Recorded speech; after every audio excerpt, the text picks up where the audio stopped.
بسم اللہ الرحمن الرحیم۔ السلام علیکم، welcome to my channel Urdu story centre. نئے آنے والوں سے گزارش ہے کہ ہمارے چینل کو سبسکرائب کر دیجئے اور چینل پر موجود گھنٹی کے بٹن کو پریس کر دیں تاکہ آنے والے نئے نوٹیفیکیشن سب سے پہلے آپ تک پہنچ سکیں۔ پیش خدمت ہے اردو ناول قلندر ذات کا اگلا حصہ۔ اس کی تم فکر مت کرو، میری پوری کوشش ہے کہ معاملہ قانونی بن جائے۔ پولیس والے پریال سنگھ وغیرہ کو چھوڑ رہے ہیں، لیکن وہ حوالات سے باہر نہیں آ رہے کیونکہ انہیں غیر قانونی طور پر پکڑا ہے۔ پولیس والوں کو گمان بھی نہیں تھا کہ تم بلجیت کے ساتھ ایسا کر دو گے۔ کچھ دیر بعد اوگی میں بہت سارے لوگ پہنچ رہے ہیں۔ کیشو مہرا بھی اپنے لاؤ لشکر کے ساتھ آ رہا ہے۔ تم بس 2-4 دن کے لیے اپنے آپ کو محفوظ کر لو، انوجیت نے پوری تفصیل سے سمجھاتے ہوئے کہا۔ ٹھیک ہے، پھر جیسا تم چاہو، میں رابطے میں رہوں گا، انوجیت نے کہا۔ چند منٹوں کے بعد اس نے فون بند کر دیا۔ فون بند ہوا ہی تھا کہ کیشو مہرا کا فون آ گیا۔ میں جالندھر نکور روڈ پر ہوں، تم کہاں ہو؟ میں بھی اسی روڈ پر جالندھر آ رہا ہوں۔ ٹھیک ہے، میری سرخ گاڑی ہے، میرے ساتھ 2-3 گاڑیاں اور بھی ہیں، راستے میں ملتے ہیں۔ یہ کہہ کر اس نے فون بند کر دیا۔ جسپال نے گاڑی بڑھا دی۔ تقریباً 10 منٹ سفر کے بعد اسے دور ہی سے سرخ گاڑی دکھائی دی۔ جسپال نے فون پر بتا دیا کہ میں تم لوگوں کو دیکھ رہا ہوں۔ اگلے 1 منٹ میں وہ دونوں سڑک پر رک چکے تھے۔ سرخ گاڑی سے کیشو مہرا باہر نکلا تو اس کے ساتھ سارے لوگ باہر آ گئے۔ ادھر جسپال بھی باہر آ گیا تو کیشو مہرا نے کہا، جسپال تم اپنی چھوڑ کر اس سرخ گاڑی میں آ جاؤ اور اپنی گاڑی ہمیں دے دو۔ یہاں سے دشمنوں کے لیے تمہارا سراغ ختم ہو جانا چاہیے۔ تم 2 دن سکون کرو، پھر دیکھتے ہیں کہ کیا کرنا ہے۔ بلجیت کے بارے میں اطلاعیں چندی گھاٹ سے دلی تک پہنچ گئی ہیں، بہت احتیاط کرنا۔ اوکے، جسپال نے کہا اور اپنی گاڑی سے پسٹل کے علاوہ دوسری چیزیں نکال کر سرخ گاڑی کی جانب بڑھا۔ اس نے پیسنجر سیٹ والا دروازہ کھولا تو اس کی نگاہ ڈرائیونگ سیٹ پر بیٹھی ایک لڑکی پر پڑی۔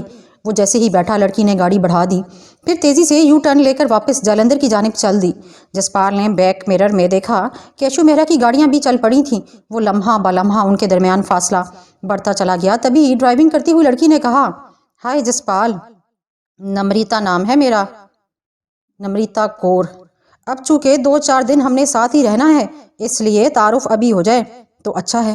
یہ کہتے ہوئے اس نے اپنا ہاتھ جسپال کی طرف بڑھا دیا۔ گلابی بھرا بھرا ہاتھ اس کے سامنے تھا۔ تبھی اس نے نمریتا کا ہاتھ تھامتے ہوئے اسے غور سے دیکھا۔ سفید گول چہرہ جس پر موٹے نقوش تھے، آنکھیں خاصی بڑی اور بال گھنگریالے تھے، خاص طور پر اس کے گال بہت سرخ تھے۔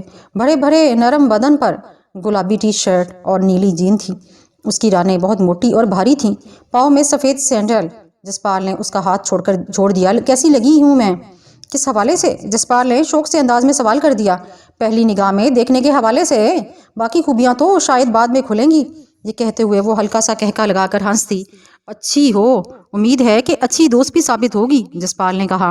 وہ تو ہوں، خیر کیشیو جی نے کہا ہے کہ آپ نے کم از کم 4 دن تک باہر نہیں نکلنا، اور اتنے دن میں گھر میں رہنے کی کوئی وجہ تو ہونی چاہیے۔ کیا پسند ہے آپ کو، اس کا بندوبست کر دیا جائے گا۔ کچھ نہیں، بس تم ڈرائیونگ پر دھیان دو، باقی باتیں بعد میں، اس نے کہا اور سڑک پر دیکھنے لگا۔ نمریتا نے کاندھے یوں اچکائے جیسے اس کی بات کو وہ نظر انداز کر چکی ہو، پھر گاڑی کی سپیڈ تیز کر دی۔ تقریباً 15 منٹ بعد وہ جالندھر شہر میں داخل ہو گئے، لیکن پریتم کالونی تک جاتے ہوئے انہیں آدھے گھنٹے سے بھی زیادہ لگ گیا۔ یہ شہر کا وہ علاقہ تھا جہاں پرانے انداز کی رہائشی عمارتیں تھیں۔ تقسیم کے بعد یہی پوش علاقہ مانا جاتا تھا۔ اب آبادی کے بے تحاشا بڑھنے کے وجہ سے وہ اندرون شہر میں آ گیا تھا، اس لیے اس علاقے میں کافی رش تھا۔ ایک بڑے سارے گھر کے وہ سامنے رکی، پھر ہارن کے جواب میں چوکیدار نے گیٹ کھولا تو وہ اندر چلا گیا۔ رات کے سائے ہر طرف پھیلے ہوئے تھے۔ دوسری منزل پر ایک کشادہ بیڈ روم میں سے اسے بٹھا کر نمریتا غائب ہو گئی تھی۔ کافی دیر بعد وہ آئی تو اس کے ساتھ ایک اور لڑکی تھی، نازک سی، تیکھے نقوش والی۔ اس نے شلوار قمیض پہنی ہوئی تھی۔ نمریتا اس کے پاس بیڈ پر بیٹھتے ہوئے بولی، جو کھانے میں پسند ہے اسے بتا دو، یہ بنا دے گی۔ جو مل جائے، جسپال نے پرسکون لہجے میں کہا۔ تو نمریتا نے اسے کہا، جاؤ، جو تمہاری سمجھ میں آتا ہے بنا لو، بازار سے منگوا لو، لیکن کھانا بہت اچھا ہونا چاہیے۔ یہ سنتے ہی وہ لڑکی واپس چلے گئی تو نمریتا اسے یوں بیٹھا دیکھ کر بولی، جسپال یار کیا سوگوار سے بیٹھے ہو، جاؤ جا کر فریش ہو جاؤ، پھر کھانا کھا کر جو چاہے کرنا، اوکے؟ اس پر جسپال نے اسے جواب نہیں دیا بلکہ اٹھ کر واش روم کی طرف چلا گیا۔ آدھی رات سے زیادہ کا وقت گزر چکا تھا، جسپال کو سکون نہیں آ رہا تھا۔